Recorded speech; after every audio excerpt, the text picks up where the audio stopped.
इस सेशन में हम बॉयलर की जो एफिशिएंसी इनडायरेक्ट मेथड से किस तरह से फाइंड आउट कर सकते हैं वो हम समझने वाले हैं।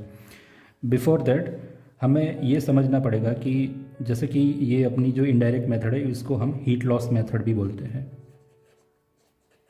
क्योंकि अपना जो पूरा बॉयलर सिस्टम है इसमें से हीट कहाँ से लॉस्ट हो रही है उसको हमें एक एक करके आइडेंटिफाई करेंगे और उसके बाद वो जो वेरियस लॉसेस है उसको किस तरह से कैलकुलेट करते हैं वो हम समझेंगे।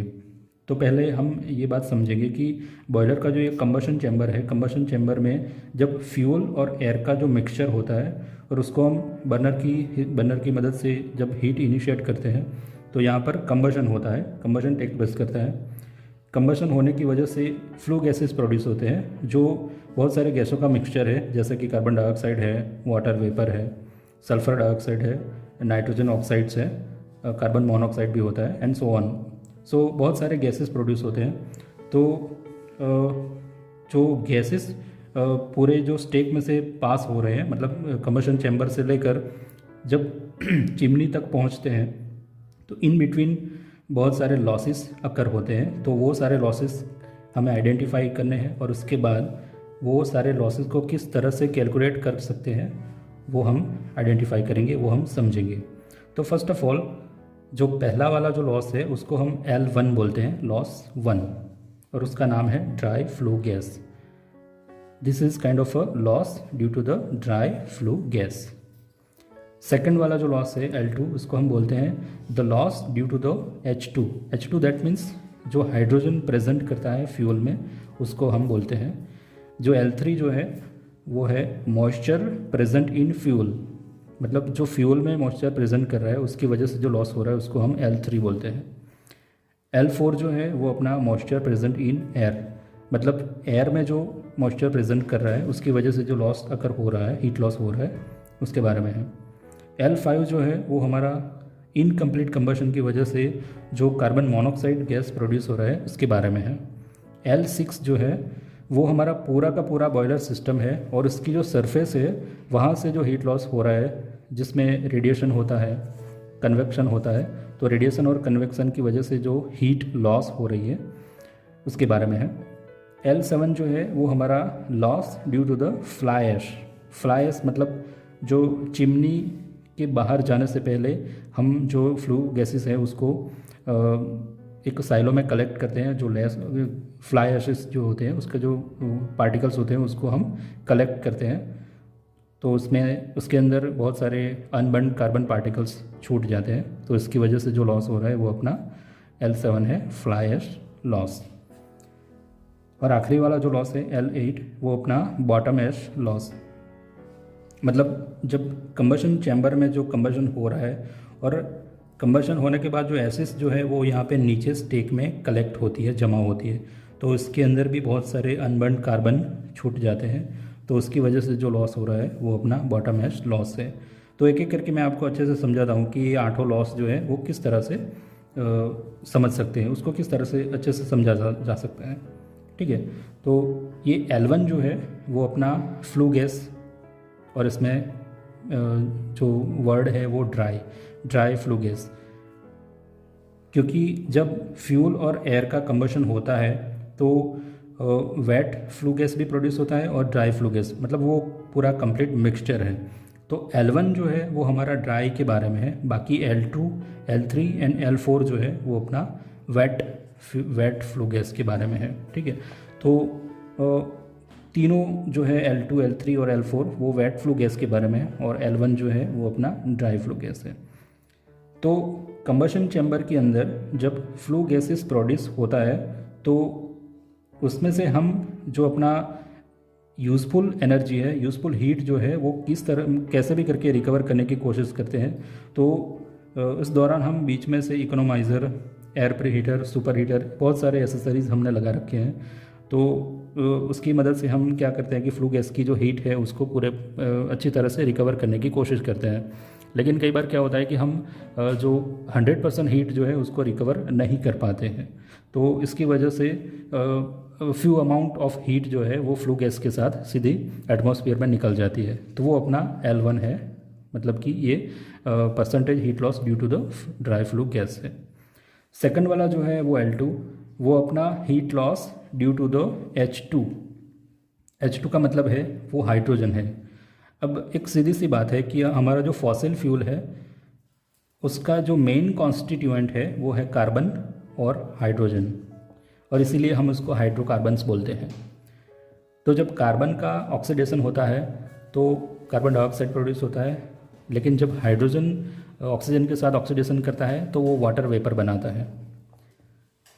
और जो वाटर वेपर जो है वो यहाँ पे बनता है अपना कंबशन चैम्बर के अंदर, ठीक है। तो कंबशन चैम्बर के अंदर जब वाटर वेपर प्रोड्यूस होगा तो वो वाटर वेपर में से वेट स्टीम बनेगा, वेट स्टीम में से ड्राई सैचुरेटेड स्टीम बनेगा, और उसके बाद वो सुपर हीटेड स्टीम में कन्वर्ट होगा, और उसके बाद वो कहीं जाकर यहाँ से बाहर निकलेगा। तो इसी दौरान, इस प्रोसेस के दौरान, ये जो वाटर वेपर जो प्रोड्यूस हो रही है वो सैचुरेटेड और सुपर हीटेड अपना जो फेज़ है वहाँ तक पहुँचने के लिए कंबशन चैम्बर की जो एनर्जी है, हीट है, वो उसको ही कंज्यूम करेगी। तो उसका मतलब ये हुआ कि हमारा जो फॉसिल फ्यूल है, फ्यूल के अंदर जो हाइड्रोजन का प्रेजेंस है उसकी वजह से क्या हो रहा है कि हमारा वाटर वेपर प्रोड्यूस हो रहा है, और वो अपनी जो हीट है वही हीट कंबशन चैम्बर की हीट को यूटिलाइज कर रहा है। तो उसका मतलब ये एक तरह से अपना लॉस हो गया। थर्ड लॉस जो है वो मॉइस्चर प्रेजेंट इन फ्यूल। तो फ्यूल जैसे कि सॉलिड फ्यूल है, तो सॉलिड फ्यूल का जो कंपोजिशन होता है उसमें थोड़ा बहुत जो रोल होता है वो मॉइस्चर का भी रहता है, क्योंकि इसी की वजह से उसका कंपोजिशन बना रहता है। तो वो जो मॉइस्चर कंटेंट है वो 5 to 10 या फिर 12-15% तक होता है, उससे ज़्यादा भी कई बार होता है। तो वो जो मॉइस्चर होता है वो मॉइस्चर कंबशन चैम्बर में आएगा फ्यूल के साथ, और उसका जब कंबशन होगा तो कंबशन के दौरान उसमें से वो जो वाटर वेपर है वो वेट स्टीम बनेगी, उसके बाद वो ड्राई सैचुरेटेड स्टीम बनेगी, और इसके बाद वो सुपर हीटेड स्टीम बनेगी। तो इसी दौरान वो भी जो अपना कंबशन चैम्बर है उसके अंदर से जो हीट है वो एज्यूम करेगी, कंज्यूम करेगी, ठीक है। तो ये फ्यूल के अंदर जो मॉइस्चर है उसकी वजह से ये L3 बन गया। उसके बाद ये अपना L4 है। L4 के लॉस के बारे में, ये भी एक तरह से हीट लॉस है, और ये भी अपना वेट फ्लू गैस की वजह से हो रहा है। जैसे कि एटमॉस्फेरिक एयर है, एटमॉस्फेरिक एयर में भी बहुत सारी जो ह्यूमिडिटी होती है, वाटर वेपर्स रहते हैं, वो सीधे सीधे कंबशन चैम्बर में आएंगे वाया दिस वे। तो उसका भी वेपराइजेशन होगा, वेपर में से वो कन्वर्ट होगी, वेट स्टीम बनेगी, सैचुरेटेड स्टीम बनेगी, और उसके बाद वो सुपर हीटेड स्टीम बनेगी। तो जैसे कि ये तीनों लॉस जो है वो हमारा कंबशन चैम्बर के अंदर जो वाटर वेपर प्रोड्यूस हो रही है वही अपनी फेज चेंज करने के लिए और अपना जो सेंसिबल हीटिंग करवाने के लिए कंबशन चैम्बर की ही जो अवेलेबल हीट है उसको कंज्यूम करती है। इसकी वजह से ये अपना तीनों लॉस जो है L2, L3 और L4, ये तीनों लॉस अपना बनते हैं वेट लॉसेस, ठीक है। तो ये अपना 4 लॉसेस हो गया। L5 जो है वो है अपना इनकम्प्लीट कंबशन की वजह से। मतलब हमारा जो कंबशन चैम्बर है इसमें अगर हम पूरी तरह से, मतलब एज़ पर जो थियोरेटिकली जो एयर का रिक्वायरमेंट है उससे कम एयर अगर हम सप्लाई कर रहे हैं तो क्या होगा, जो कार्बन जो है वो उसको सफिशिएंट अमाउंट में ऑक्सीजन की जो ज़रूरत है वो नहीं मिलेगी, तो कार्बन का पार्शियल कन्वर्जन होगा और वो कार्बन डाइऑक्साइड की बनने की जगह कार्बन मोनोऑक्साइड बनेगा। तो कार्बन मोनोऑक्साइड जो है वो एक तरह से तो जहरीला गैस है। और दूसरी बात, जब कार्बन डाइऑक्साइड कंबशन के दौरान कार्बन डाइऑक्साइड प्रोड्यूस होता है तो वो जो हीट अमाउंट डिसिपेट करता है, मतलब वो जितनी हीट जो छोड़ता है इससे करीबन 1/3% ऑफ हीट जो है वो CO के दौरान निकलती है। तो उसका मतलब कि ये 1/3 कार्बन डाइऑक्साइड अगर बनेगा तो जैसे कि वो 100 यूनिट हीट रिलीज़ करेगा, और अगर ये CO बनेगा तो 1/3 मतलब वो 33 या 35% हीट रिलीज़ करेगा। तो ये भी एक तरह से अपना लॉस हो गया। तो L5 जो है वो अपना कार्बन मोनोऑक्साइड प्रोड्यूस होने की वजह से जो लॉस हो रहा है उसके बारे में है। उसके बाद L6, it is all about radiation and convection. तो हमारी बॉयलर के जितनी भी सरफेसिस है जहाँ से हीट पास हो रही है, मतलब हीट का जो सब्सटेंस है जैसे कि स्टीम है, वाटर है, वो जहाँ से भी पास हो रहा है उसका जो वे है, उसका जो पूरा ट्रांसपोर्ट जो वे है उसको अगर हम अच्छे से इंसुलेट नहीं किया है तो वहाँ से भी सरफेस मतलब कि वहाँ से भी हीट लॉस हो सकता है।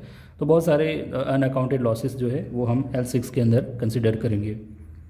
तो L6 तक जो हमने देखा L1 टू L6, इसमें हमें ये बात पता चला कि बहुत सारे पॉइंट होते हैं, बहुत सारे ऐसे एरियाज़ होते हैं बॉयलर में जहाँ से हीट लॉस हो सकती है। L7 एंड L8 जो है वो है हमारा फ्यूल है। फ्यूल के अंदर जो ऐश बची हुई है और ऐश के साथ जो कार्बन का जो कंटेंट है वो अनबर्न्ड कंडीशन में छूट रहा है, उसकी वजह से जो हीट लॉस हो रहा है उसके बारे में है। जैसे कि अपना ये फ्लाई ऐश लॉस है। जो फ्लाई ऐश जो है उसके अंदर कार्बन का बहुत सारा अनबर्न्ड पार्टिकल्स बचा हुआ है, क्योंकि क्या होता है कि कोल को हम अच्छे से पल्वराइज करके कंबशन चैम्बर में भेजते हैं, लेकिन वो पल्वराइज करने से क्या होता है कि वो बहुत सारे फाइन ग्रेन्यूल्स में कन्वर्ट हो जाता है फ्यूल। और कई बार ये जो एयर का जो पूरा, उसको हम आईडी इंड्यूस्ड फ़ैन बोलते हैं। आईडी फैन का जो ब्लोअर होता है वो बहुत अच्छे से ये टर्बुलेंस यहाँ पे प्रोड्यूस होता है, और उसकी वजह से ये जो फ्यूल के जो स्मॉल पार्टिकल्स है, जो फाइन ग्रेन्स हैं, वो सस्पेंडेड कंडीशन में ही रह जाते हैं और कई बार उसका पूरा का पूरा कंबशन नहीं होता है और वो फ्लू गैस के साथ चिमनी से बाहर निकल जाते हैं। तो वो वाला जो अनबर्न्ड है उसको हम unburned present in fly ash बोलते हैं।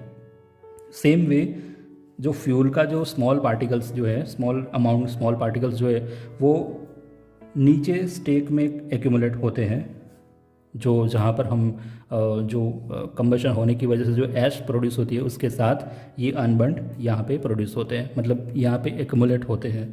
तो इसकी वजह से क्या होता है कि कार्बन का बहुत सारा कंटेंट जो होता है, बहुत सारे अनबर्न्ड पार्टिकल जो होते हैं वो बॉटम ऐश के साथ मिक्स होकर नीचे आ जाते हैं।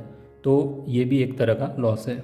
मतलब L7 और L8 जो है वो ऐश के कंटेंट के साथ जो अनबर्न्ड पार्टिकल्स जो है कार्बन के, वो जब छूट जाते हैं तो उसकी वजह से ये लॉस हो रहा है। उसको हम L7 बोलते हैं जो फ्लाई ऐश की वजह से हो रहा है, और जो बॉटम ऐश की वजह से हो रहा है उसको हम L8 बोलते हैं। ठीक है, तो ये L1 टू L8 जो लॉसेस बॉयलर के पूरे सिस्टम के दौरान हो रहे हैं उसको हम एक एक करके कैलकुलेट करेंगे, उसके परसेंटेज निकालेंगे और उसका पूरा एडिशन करेंगे L1 टू L8, और उसको हम आउट ऑफ 100 सब्सट्रैक्ट करेंगे, 100 में से सब्सट्रैक्ट करेंगे, तो जो भी हमारा जो फाइनल वैल्यू मिलेगा वो हमारी बॉयलर की एफिशिएंसी है, जिसको हम हीट लॉस मेथड भी बोलते हैं या फिर इनडायरेक्ट मेथड भी बोलते हैं। तो इस तरह से हम इनडायरेक्ट मेथड की हेल्प से हम हमारा जो बॉयलर है उसकी जो परफॉर्मेंस की एफिशिएंसी है या फिर उसकी जो एनर्जी एफिशिएंसी है उसको हम असेस कर सकते हैं। Thank you.